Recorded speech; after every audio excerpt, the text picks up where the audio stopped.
the first affordable car in the 50s and 60s, the Go-Go.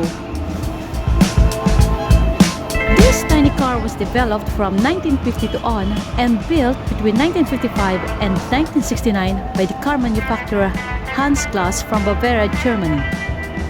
The overall concept and technical design was the best among the mini cars on the market in the 50s and 60s, and it was sold in 37 countries of the world.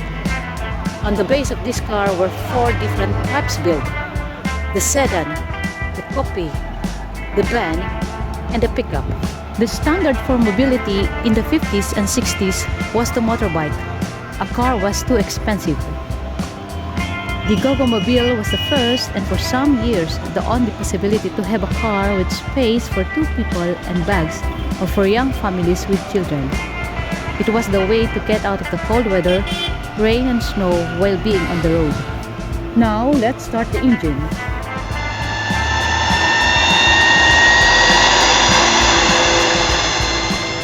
Oh, I think that's not the one.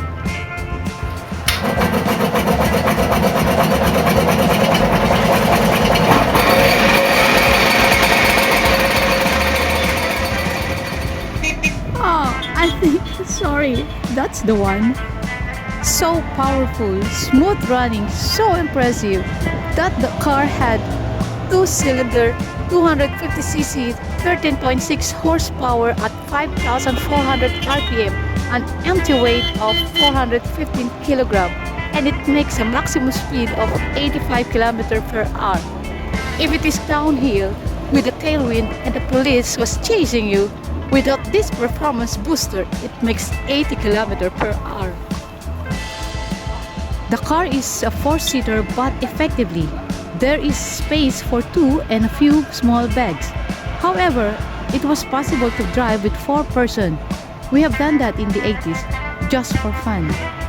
The Go-Go was almost 290,000 times sold in all versions.